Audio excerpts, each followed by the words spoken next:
सत्संग की महिमा। एक बार की बात है, एक बहुत बड़ा चोर था।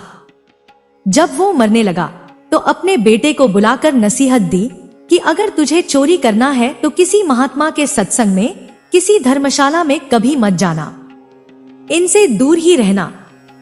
और दूसरी बात, अगर पकड़े जाओ तो मानना नहीं कि तुमने चोरी की है, चाहे कितनी भी मार पड़े, लेकिन ये नहीं मानना कि तुमने चोरी की है।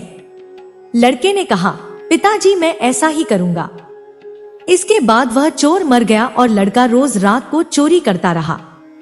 एक बार वह लड़का चोरी करने के लिए एक घर में घुस गया। आहट पाकर घर वाले जाग गए और उन्होंने शोर मचा दिया। आगे पहरेदार खड़े थे। घर वालों को जागा हुआ देखकर बचने के लिए वो वहां से भागा।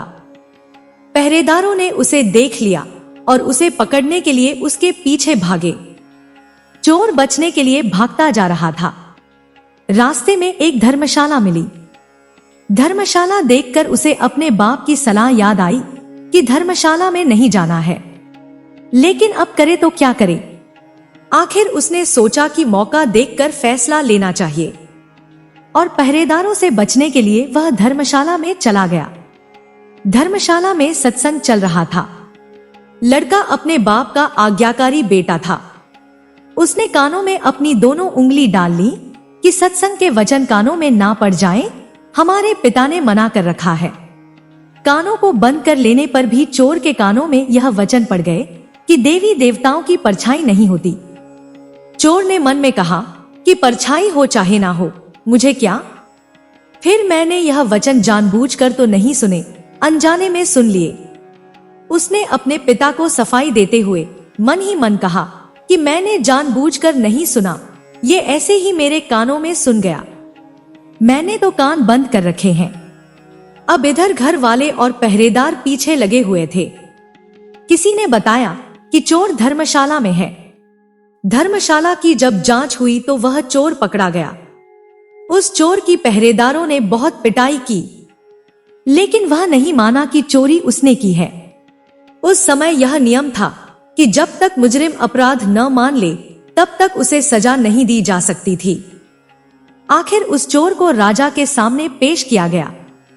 वहां भी खूब मार पड़ी, लेकिन चोर मानने को तैयार ही नहीं था। उसने अपने पिता को वचन दे रखा था कि चाहे कितनी भी मार पड़े, चोरी करने की बात नहीं कबूलना है। राजा को पता था कि चोर देवी की पूजा आराधना करते हैं, इसलिए राजा ने सहायता के लिए एक ठगनी को बुलाया। ठगनी को सारी बात बताई गई तो उसने कहा कि मैं इससे कहलवा लूंगी कि चोरी इसने ही की है। उस ठगनी ने देवी का एक स्वांग यानी भेष बनाया, 2 नकली बाहें लगाई, चारों हाथों में मशालें जलाईं और नकली शेर की सवारी की। चूंकि वह राजा के साथ मिली हुई थी, इसलिए जब वो आई तो उसकी हिदायत के मुताबिक जेल के दरवाजे कड़क कड़क कर खुल गए। पहले से सब प्लान कर रखा था कि देवी जब जेल में आए तो सारे दरवाजे अपने आप खुलते जाएं। ऐसा ही हुआ। जब आदमी किसी मुसीबत में फंस जाता है तो अपने इष्ट की याद करता है, इसलिए चोर भी उस समय देवी की याद में बैठा हुआ था। अचानक से दरवाजा खुल गया और अंधेरे कमरे में एकदम रोशनी हो गई और उस ठगनी, जो कि देवी के रूप में थी, ने एक खास अंदाज में कहा, देखो भक्त, तूने मुझे याद किया और मैं आ गई। तूने अच्छा किया जो तूने चोरी नहीं बताई। तूने अगर चोरी की है तो मुझे सच सच बता दे, मुझसे ना छिपाना। मैं तुझे यहां से फौरन आजाद करा दूंगी। चोर देवी का भक्त था। अपने इष्ट को सामने खड़ा देखकर बहुत खुश हुआ। मन में सोचा कि मैं इनको सच सच बता दूं। अभी वह बताने के लिए तैयार ही हुआ था कि उसकी नजर देवी की परछाई पर पड़ गई। उसको फौरन सत्संग का वचन याद आ गया कि देवी की परछाई नहीं होती। उसने देखा कि इसकी तो परछाई है। वह समझ गया कि यह देवी नहीं, ठगनी है। यह सोचकर वह रुक गया और बोला कि मां, मैंने चोरी नहीं की है।